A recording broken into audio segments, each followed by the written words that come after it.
Now for the JRPG I'm looking forward to, this is kind of a cheap pick, honestly. I honestly don't even know how long I can talk about this, probably not that long at all. But my pick is Trails Through Daybreak 2. This was announced to be coming in early 2025, which is very exciting. They're pretty much doing the same thing as they did with Trails Zero and Azure, which they came out maybe like 6 to 8 months apart maybe, and this game seems to be doing the same thing. And again, I have not played Trails Through Daybreak 1, and so like it seems kind of weird for me to be excited about this, but I love every single Trails game. To me, like, they're pretty much all 10 out of 10s because I judge games based on my experience with them. If I really fucking enjoy it, they're a 10 out of 10 for me. I don't really like breaking it down through visuals and gameplay and graphics and whatever the fuck. And so Trails Through Daybreak 2 is something I'm very excited for, especially because I don't know much about it, but I have been seeing like random postings, because when I like research for news articles for the podcast, I do see random postings for this. I believe is a Trails game that's happening in Japan right now. It's called like Farewell Zemuria or something like that, which sounds pretty fucking huge because every game takes place on Zemuria, which is a continent.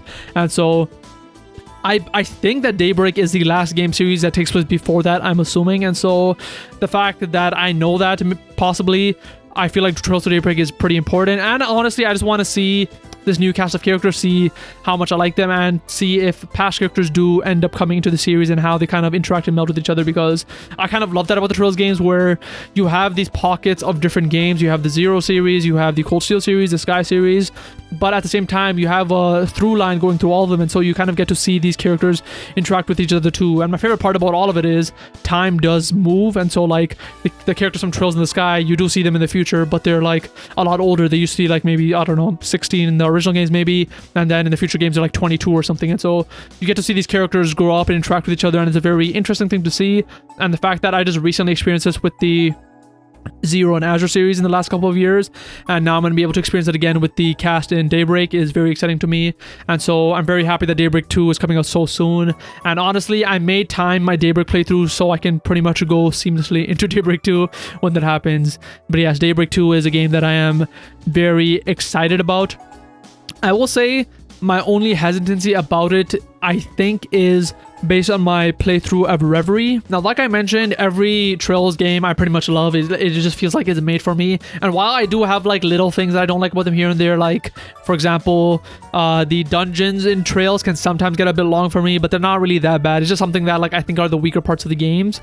But for the most part, they're still like 10 out of 10 for me. However, in Reverie, I noticed that they kind of took a turn where they tried to, it almost seemed like it was more of a modern game in quotes, where like they just try to focus on the story beats. They cut out a lot of content in terms of hours, and it felt like a shorter game, which I was not a huge fan of. You see this trend a lot in modern Western games where they're trying to make it shorter and shorter and shorter and just keep like the main points and have less gameplay hours, which JRPGs usually are good at, keeping games long and interesting. And so with Reverie, I remember I didn't finish it, but I was in the final act of the game, and I remember it being a lot shorter than the other games. For example, the Zero and Azure games, I believe, have like 80 to 100 hours in each of them, and I think Reverie I was hitting the end near 30 hours. And so I am hoping that Daybreak is more like the older games, or more like Cold Steel, where like there's enough in that world where I can kind of just fucking explore, talk to NPCs, do side quests, and get like a lot of the story in like a big package, opposed to Reverie, which really seemed like it cut out all the extra stuff, where there wasn't really that many side quests in Reverie. It was very much like I was just following a story. There wasn't that much exploration. They did a lot of like transitions, where in Trails Through Cold Steel, for example, I don't really remember a lot of cutting.